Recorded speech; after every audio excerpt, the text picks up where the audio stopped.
It's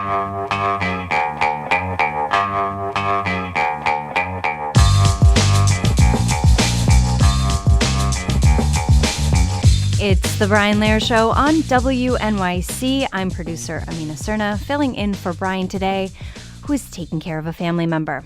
Now we'll focus on one of the prime examples of New York City's affordability crisis, the cost of groceries. There's a lot to complain about when it comes to how expensive things have gotten around this city. Skyrocketing rents and property taxes, increased subway fares, meals at restaurants, the list goes on. But one major gripe we hear over and over again is the cost of groceries. A pound of bananas costs how much? Not only do we face sticker shock every time we walk through the aisles of our grocery stores, but the varying costs between stores make it all seem so arbitrary. You can't help but feel ripped off when the C-Town kiwis are full $3 more than the ones sold at Whole Foods. Mayor Zoran Mamdani identified this problem on the campaign trail when he promised a pilot of a chain of city-run grocery stores that would provide an affordable option. According to a Data for Progress poll published after the primary, the idea was popular no matter what political party you ascribe to. 72% of Democrats, 64% of independents, and 54% of Republicans all like the idea of implementing a municipal grocery store in their borough. But a new article in the most recent edition of Vital City argues that Mayor Mamdani's proposal is a, quote, distraction. Its author, Stephen Smith, says that to get cheaper apples, the Big Apple must correctly diagnose why prices are high. With me now to share his diagnosis and prescriptions for our grocery store woes is Stephen Smith, Executive Director of the Center for Building in North America. Hi, Stephen. Welcome to WNYC. Thank you for having me. So that $3 price fluctuation in kiwis definitely maybe sounded familiar to you. You opened your piece in Vital City with that striking comparison. So can you walk us through what you found when you went grocery shopping that day and what it tells us about the state of grocery prices in New York City? Yeah, so for the last couple of years, I've been mostly doing my shopping at the giant Wegmans at the Brooklyn Navy Yard. I've been biking there. Most people drive, but I bike there from Williamsburg. And, it was really cold in the beginning of this year, and I just got back from a trip. I'd emptied out my fridge, and so I had to restock. So I went to my local grocer, which happened to be a C-Town. And, I didn't grow up in New York, but I've been in New York for, 10, 15 years. And I became so used to the prices. But after shopping at Wegmans for the last couple of years, going back to that C-Town, it was really striking how much more expensive everything was. I mean, the things that I could remember the price of were 10, 20, 50% more, at the C-Town. And it awoke something in me. And I've been thinking about this issue for years. So I decided to write this article about, the things that I see driving up the cost. According to an April 2025 report on food insecurity from the New York State Comptroller, grocery prices in the metropolitan area have surged 25.2% since 2019. How did the New York City grocery market get so much more expensive in such a short period of time? I mean, New York City groceries have, I think, been expensive for quite a while. The major issue that you notice is that the grocery industry in the United States and really internationally has been consolidating in large national brands and in some cases multinational brands. Trader Joe's is owned by a German company, so is Aldi and Lidl. And in New York City, we have resisted that trend. Historically, we had a lot of sort of family-owned, very small green grocers, just operating out of a small storefront. But those have been closing recently, and we're left with these sort of local and regional chains. A lot of them are technically co-ops, not like the Park Slope Co-op, but owners co-ops. Those are things like Associateds or C-Towns or Key Food. And in the time, when these were created, these groups were created in the 20th century. They were a form of consolidation. Rather than individually owned stores, they would band together and get discounts on wholesale purchases, but they've sort of been overtaken by these national chains, Walmart, which is not in New York City at all, Whole Foods and Trader Joe's, which are expanding here, some of the international ones like Lidl and Aldi. And they're growing in New York, but they are still a relatively small share of the market. And these regional and local chains, they don't have the buying power, they don't have the technology, they don't have the self-checkout, to really compete on cost. And they don't compete on cost, they compete on convenience. And the city makes it quite difficult for national chains to open in the city. So that is what I see as the fundamental problem. Listeners, help us report this story. Which regularly purchased items surged in price lately? Did you stop buying cereal or peanut butter or ravioli because the cost hit a certain point? Have you noticed any major cost discrepancies between your local grocery chains? What's your cost-saving grocery shopping strategy? Do you buy your frozen foods at Trader Joe's and your fruits at a market stand maybe? We can also take your comments, questions, and arguments for our guest, Stephen Smith, Executive Director of the Center for Building in North America. Call or text us at 212-433-WNYC.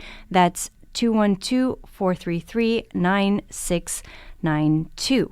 And we got an early caller, Larry in Brooklyn. You're on WNYC. Hi, Larry. Hey, hi. Yeah, I told your screener, and I told her, I'm not going to ramble on too long, but my age has something to do with this. And I worked in a local non-chain supermarket when I was a kid. I'm 67 years old. God, I keep forgetting. I was a delivery boy in stock shelves. This was before the delivery apps, and they existed all over. And this was in, Queens. What happened, and the Atlantic published an article in 2024 saying that in the 80s, unsurprisingly, in the Reagan administration, enforcement of something called the Robinson-Patman Act just was thrown, cast aside, stopped. Mm-hmm. And this forbade the large chains, and not just in groceries, but anything, from getting better prices from distributors and manufacturers than small stores. We stopped that. And that seems to be, according to this writer, and your screener looked it up, seems to be what put a lot of these small local supermarkets out of business. Mm-hmm. Absolutely, just killed them. And I've seen this, and I sort of knew this from my experience growing up in a neighborhood where it was mostly served by a local one-shot, one-owner, not chain grocery store. It was, Fisher's Market on 37th Avenue in Queens. I worked there for a few years and as a kid and the whole bit. Nothing like that exists anymore, which is the food desert issue. And I'm wondering if your guest, Mr. Smith, has any thoughts on that, if that's part of what he thinks contributes to the food desert problem. I'm just curious. Larry, thank you so much for your call, and shout out to our fact-checking screeners. Stephen, you just mentioned the green grocers that Larry was talking about. Where are they going? What happened to them? So the really small green grocers, frankly, they're just retiring. There were a lot of Korean-owned, first-generation immigrants, and their kids don't really want to keep up the business. And so what remains is these local chains, either directly owned like Gristedes or these sort of co-ops like Key Food or Associated. I personally do not really buy the antitrust argument. I mean, if we zoom out and look internationally, all throughout the world, there's been huge consolidation in groceries. The reason why my fridge was empty was because I was visiting my family in Romania. And in Romania, you have the same consolidation that you see in the United States outside of New York. You have a couple of grocers. A lot of them are sort of pan-European. In Switzerland, 80% of the market is dominated by two supermarket chains. They're called Micro and Co-op. In the United States, you don't see as much consolidation. It's not two companies running 80% of the market, but you see consolidation, and New York has successfully resisted that. Mm-hmm. And what is the result? The result is, the landscape that you see, which is pretty high prices, not great quality. There's natural reasons to consolidate. People want, fresh food year round, from foods that don't sort of naturally grow in your area. Mm-hmm. There's a lot of technology that, it requires a lot of investment in R&D. A lot of labor-saving technology that brings down prices, like self-checkout. I mean, that stuff is not easy. Every time I go to Wegmans, they seem to be refining it, and it gets better and better at, making sure you're not marking the the organic things as organic. And there is a bill in the state legislature to sort of attack the issue with this antitrust angle, and it puts the state in the position of judging, are these wholesale prices fair? Are you offering the same price to these, these different buyers? And, the city and state often struggle to deliver sort of more basic services than this, and regulating a really low profit margin industry with opaque prices, I'm just not sure the state can handle it.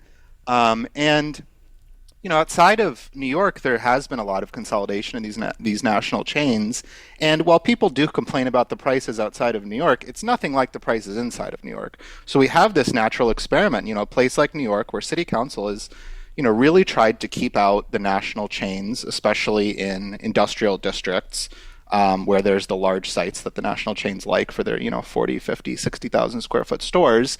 And what is the result of promoting these local chains? It's really high prices. So I know there are people who think that more aggressive antitrust enforcement would do it. I don't really see that. If I look internationally, if I look at the landscape globally, the consolidation, I don't really see it. Not that there should be just one or two grocers, but there are a number of national grocers. Mm-hmm. They compete, and I think the scale is generally good for consumers and good for prices, and you see it every time you leave the city. Stephen, we're getting several texts on Walmart. Somebody writes, Walmart, we need some Walmarts. If national chains like Walmart can offer lower prices, why aren't they all over the city? Is this like an issue of zoning? Walmart. Yes, Walmart is the enemy of city council. Walmart tried to enter the city in the 2000s, I believe, or 2010s maybe. They tried to open a store at a sort of shopping center in outer Brooklyn, in the Gateway Center, Gateway something or other, and so in New York City, there's three major zoning districts: residential, commercial, and industrial, and national grocers are used to really large footprint stores with a lot of parking, enough room for 40, 50, 60, 80,000 square feet. And the places you find these are the industrial districts, because the residential and commercial districts in New York City tend to be broken up into little townhouse, tenement, 10,000 maybe square foot lots. So the industrial districts are the easiest places for these chains to open. And city council, or rather the New York City zoning resolution, has long had a restriction on any big box retail store over 10,000 square feet opening in an industrial district. And to get around this, you need essentially a vote of the full city council. Mm-hmm. And the city council has been very anti-Walmart, and they've made it very clear that if Walmart tries to enter, we will not allow it. So Walmart doesn't try anymore. There are ways around it. If you open a store literally underground, you can get around mm-hmm. it. So in Williamsburg, there's actually two of these stores. There's one on there's a Whole Foods and there's a Trader Joe's, both of which are underground, so they've avoided that. Very expensive to build underground, though. Walmart doesn't want to do that. Unfortunately, there was a corruption scandal about over 20 years ago involving what was then the Fairway in Red Hook, which tried to open in one of these industrial districts and did successfully open. And the council member of the district, in Red Hook where it was trying to open, voted in favor of it and was caught on a wire or something, offering taking a huge, extorting a huge amount of money from the developer of it. And then, the Whole Foods in Gowanus opened in one of these industrial districts, and they had to sort of distract city council. They put these sort of fake windmills in the parking lot and solar panels in the parking lot back when that was really expensive. And at the time, Whole Foods was not owned by Amazon, and they had a huge fan base. But for someone like Walmart or and really most other grocers, it's just too much effort to assuage the city council and to open in these districts. So city council keeps a tight grip on any of the quote unquote industrial districts in the city, and those are the most natural places for a Walmart. So I guess you'd have to ask your city council member why do you not want them here. Stephen, we're getting a couple of callers with reports on the ground about their grocery prices. Let's start with Eric in Prospect Lefferts Gardens. Hi, Eric, you're on WNYC. Hey, good morning. I shop at a bunch of different stores around town. My local shop is Lincoln Market, and I've noticed that the container of Chobani yogurt is $3 more than at Whole Foods. And I've wondered if that's because Whole Foods gets a better deal wholesale. And I can't think of any specific examples, but I've noticed other prices at the Lincoln Market just seem a lot higher than other places. And I tend to go to Trader Joe's when I can for just basic stuff because it does seem to be cheaper. And I'm also happy to report there's a Lidl opening in my neighborhood soon. It's under construction right now. Eric, thank you so much for that. And let's take another caller. Ross in Brooklyn. Hi, you're on WNYC. Hey, how's it going? Nice to talk to you. Yeah, we have two small children, so we're a family of four, and our typical grocery price was between $200 and $350 a week. So we were trying to budget and figure out how to make it more affordable. So we switched to this subscription, Farm to People, which we get tons of produce and milk and fresh bread from like She-Wolf Bakery, and our bill is about $150 to $180 a week now, and it's all like locally sourced within 200 miles of the city, and that has saved our cash flow basically. Russ, thank you so much for your call. Stephen, you want to weigh in on a couple of things that we heard there? Anything sticking out to you? Yeah, Prospect Lefferts Garden, or Flatbush, as my grandma called it, was it was the first neighborhood I lived in, and I remember when I first moved to New York, trying to find a grocery store, and they were in that neighborhood. They were, the supermarkets were pretty low quality, but there were a lot of like green grocers that were good for some things. Unfortunately, they've been closing. As for, how does Whole Foods deliver so much lower prices for Chobani? A lot of that is opaque to us. Is it that they get a better deal? I'm sure they get a better deal. Is it that the operation of the store is more efficient, with the self-checkout and the, large volume of customers? It's probably that too. Are the stores in generally lower rent places? I know that market you're talking about, it's near the subway. It's pretty high rent, probably some of that too. Are the profit margins lower? Yeah, they might be. I mean, publicly traded companies, I'm not sure they demand the same profit margins as these, small privately owned businesses. But I think something that our government has to ask is, are they in the position to figure out why and to, change the underlying economics of this? Or are there some things that the city just has to accept, like that national chains have lower prices? And given all the problems in New York City and, the difficulty that the city has in sort of executing basic city functions, I think it's really not their job to figure out why and try to change it, but just give in to some things. And, one of the things to give into is that the national chains have lower prices, and you should probably, call them up and say, well, what do we need to change to even level the playing field for you and, have you open more stores here? Because, they're lower. For whatever reason, the prices are lower. Let's go to a caller who wants to ask about wholesale opportunities. Frank in the Lower East Side. Hi, you're on WNYC. Yeah, hi. I'm just curious to know if there's any renewed interest in wholesale opportunities like the old fish market, like what Essex Market was meant to be, and like markets that you see in other cities like Baltimore, where you have a venue where people can bring produce in. Thank you so much for your call, Frank. Stephen, I know you write about Hunts Point Produce Market. Yeah. Go ahead. Where do you want to come in on this? Yeah, these old produce markets, I mean, around the world, they're disappearing. In where I just came back from, in Bucharest, in Romania, the major produce market called Obor has made the exact same transition that Essex Market made, from this true wholesale market to, more of a sort of food hall style thing. New York City historically had a consolidated wholesale market.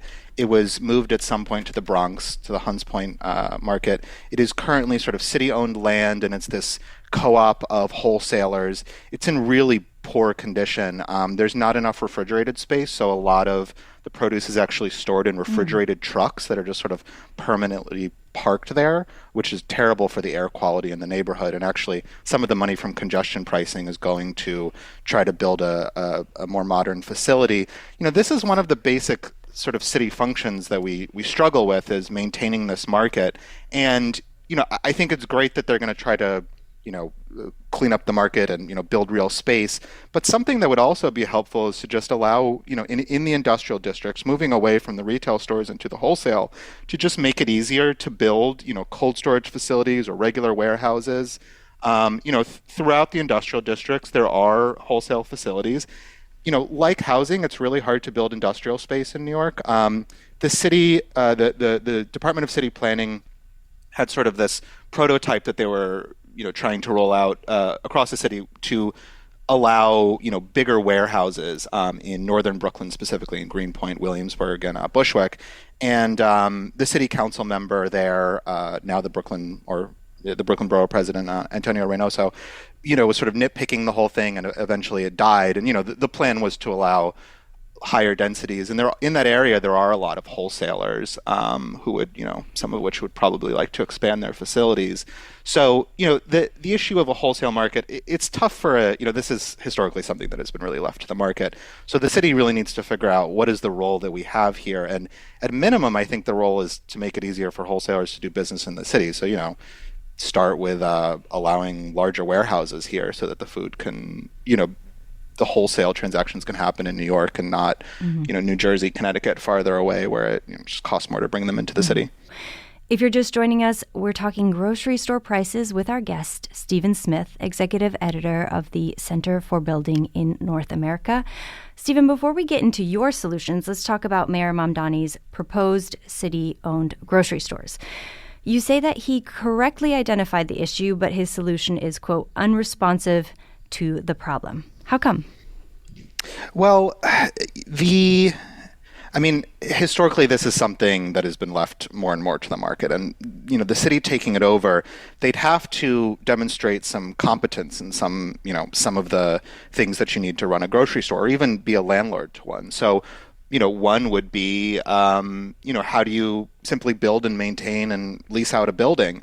And the city's track record here is not great. I live near, one of the older public housing projects in New York City, and there's tons of retail space that's vacant. So, forget running a grocery store. What if the city just wants to, lease space to one at a lower rent? I mean, they can barely lease the space that they have in NYCHA housing. Then you go to run a grocery store, or even to act as a landlord, you have to build and maintain a building. And, what are things that the city has to do? They have to provide education. They have to build and maintain schools.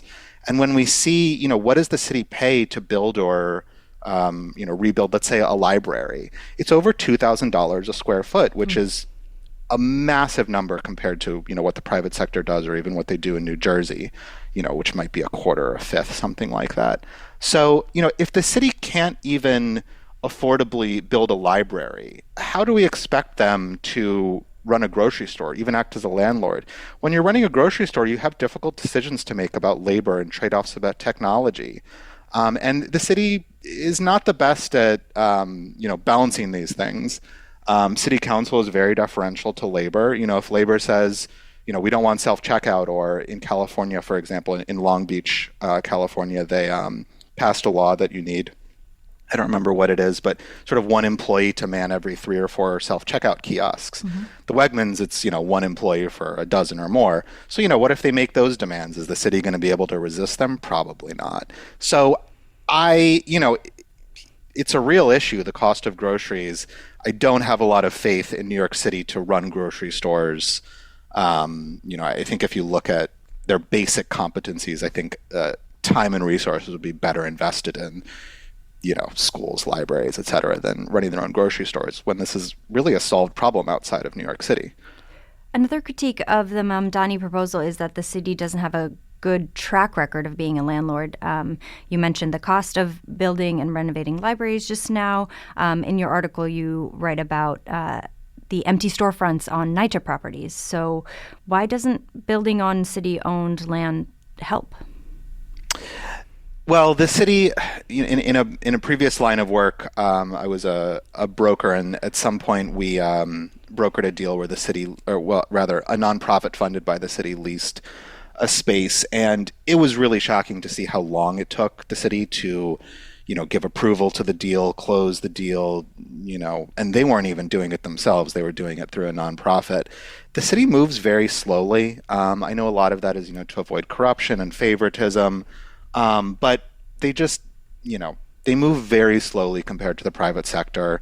And, time is money in business. And there's a lot of red tape. There's a lot of restrictions, political restrictions, sort of technocratic, bureaucratic restrictions. It just doesn't move very fast. And, maybe some of that is for the best. You don't want, government, as they say, moving fast and breaking things like in the private sector. But I'm not sure that it's really amenable to a super low margin thing like groceries. I mean, there's not a lot of profit in grocery stores. So, one thing the city can do is not make a profit, but it's not like the private sector is making a huge profit in groceries either. So, I don't really see the city as a very nimble actor here.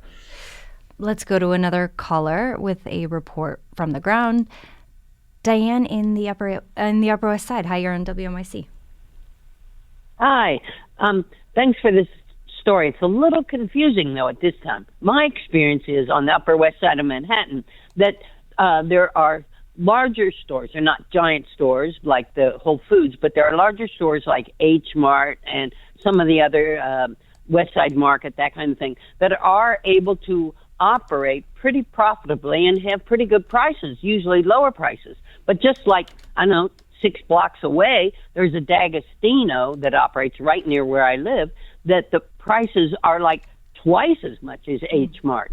And I spend a lot of time on the North Fork of Long Island where the IGA operates. And IGA's prices in really rural, low population areas, so smaller spaces, fewer customers, and they are able to operate, and their prices are about half what is charged at the D'Agostino. So I just don't understand how IGA is able to operate small scale, and H Mart in the very same neighborhood on the Upper West Side is able to operate, and then just blocks away, D'Agostino has to charge twice as much. I just don't understand the law in relation to everybody's consolidating larger spaces and stuff like that.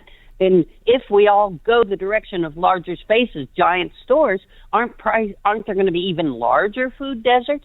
So I just hope the guests can explain this a little to me. I don't get it. Diane, thank you so much for your call. And Stephen, what stands out for you there? So I think D'Agostino versus H Mart is an interesting comparison. D'Agostino is now, I believe, owned by John Katsimatidis, who owns Christidis. H Mart was I spent a lot of time speaking negatively about some local and regional chains, but H Mart actually was founded in Queens and has now sort of gone national. It's Asian focused groceries, and they have done really well. They offer relatively low prices, and I think it's it's a little ironic. Manhattan, generally everything is more expensive in Manhattan, but I do see better grocery options, at least below 125th Street in Manhattan, than in the outer boroughs. And some of this is they don't have the restrictions on the industrial. There's not a lot of industrially zoned land in New York City where there are these size restrictions. Some of it might just be the sheer volume of people. But I think the city should look to H Mart, very successful, in both expanding and bringing down prices, and try to use that as a model for the rest of the city, and try to duplicate what works. So I would say in general, I think what you're going to see in Manhattan is the market at work, which is frankly the H Marts, the Whole Foods, the Trader Joe's, some of the better run local chains like the West Side Market, frankly running out the Katsimatidis owned brands. He actually told Vital City that he might not be in the business for much longer. And when you look in the stores, you see why. Not a lot of people shopping there. Prices are very high. So I think in Manhattan, at least below Harlem, the competition sort of works relatively well, and just try to duplicate that outside of the city, and let the weaker places like D'Agostino's fail, and let the H Marts and the Trader Joe's and Walmarts succeed. We are getting some pushback on some listeners have asked about Walmart and bringing in Walmart to New York City, and we're definitely getting some pushback. Here's a text. This is a frustrating conversation to hear. Walmart, really? At what cost are these low prices achieved? Most often on the backs of hyper-exploited workers. Also, talking about grocery prices in isolation of conversations around wages is not getting at the main issue. I am born and raised a New Yorker, and it's broken my heart to see the city get covered by national chains, destroying the character of the city. Also, another listener had texted that compared to stores like Costco, where employees are unionized, this listener says, Walmart employees are not. So, Stephen, wouldn't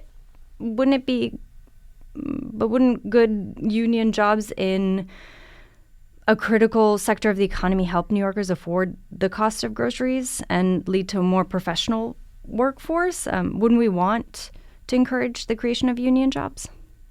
Yeah, I mean, this is fundamentally why Walmart is not allowed in the city and why City Council keeps such a tight grip on this. And when you leave it to government to make these decisions, they make the decisions. And, the decision they've made is to prioritize some of these local chains over the national ones, largely over the issue of unionization. So, for example, Gristedes and D'Agostino's, I don't think they're all unionized, but a lot of them are unionized, whereas, none of the Walmarts are unionized. It's a judgment call. Everyone buys groceries. Not very many people work at grocery stores.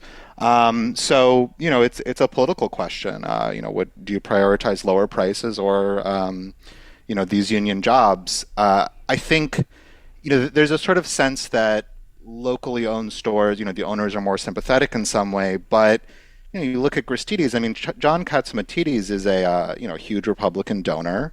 So, when you when you protect his business against Walmart, that's where the profits are flowing. They're, being donated or, spent on his run for mayor. Walmart, for all of its flaws, is a publicly traded corporation. If you have a retirement account, you own a little bit of Walmart. You own a little bit of Whole Foods as well. It's a judgment call, and you have to look at the prices and say, is this worth it? Frankly, for me, nothing is worth stepping into a Gristedes, but every New Yorker has to make that decision for themselves. Let's go to another call. Katie in Brooklyn, you're on WNYC. Hi, Katie. Hi, yes.